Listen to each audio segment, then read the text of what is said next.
सातारा जिल्ह्यातील जे धोम धरण आहे त्या धोम धरणातून जो काही पाट वाहतो, कालवा वाहतो, त्या कालव्याला आता मोठं भगदाड पडल्याचं चित्र आपण पाहतोय। हे सध्या चित्र आहे वाई तालुक्यातील या ओझरडे गावानजीक असलेल्या पांडा गावातील।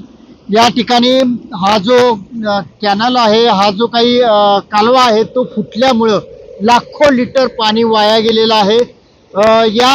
हा कालवा पहाटेच्या वेळेला ज्यावेळेला फुटला त्यावेळेला ओढ्या नाल्यांना मोठा पूर आला आणि भयभीत वातावरण या नदीकाठच्या आणि या ओढ्याकाठच्या लोकांना कडे पाहायला मिळालं। या सध्या आता ऊसतोडीची जी टोळे आलेले आहेत त्यांचं वास्तव सध्या आता या परिसरात या ओढ्या नाल्यांच्या काठांवरती होतं आणि त्यांच्या झोपड्या ज्या आहेत त्या सगळ्या वाहून गेलेल्या आहेत। अतिशय भयावह चित्र निर्माण झालेलं होतं। यामध्ये काही लोक पुरामध्ये या अडकलेले होते, त्यांना काढण्यात यश आलेलं आहे मोठं पोलिसांना आणि स्थानिकांना। आता सगळ्यात महत्त्वाचं जी काही जनावरं आहेत ती वाहून गेलेली आहेत। यातील जवळपास 11 जनावरं ही बाहेर काढण्यात यश मिळालेलं आहे। एक जो बैल आहे तो बैल मात्र अद्यापपर्यंत मिळून आलेला नाही, त्याचा शोध घेण्याचं काम सुरू आहे।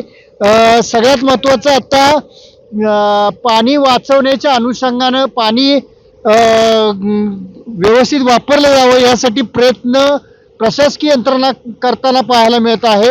मात्र आता अनेक गावांमध्ये आपण काही दिवसापूर्वी संघर्ष बघितला, तो म्हणजे या सांगली कोयना धरणातून पाणी सोडलं गेलं नाही तर आम्ही कोयना धरणाला तडे देऊ आणि अनेक गोष्टी या सांगितल्या जात होत्या।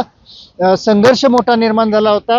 हे जे पाणी आता कॅनल जो फुटलेला आहे हा फुटला की फोडला अशी ही चर्चा आता या परिसरामध्ये सुरू आहे। एकंदरीतच या सगळ्या प्रकरणावरती सध्या पोलीस यंत्रणा, महसूल यंत्रणा आता काम करताना पाहायला मिळते।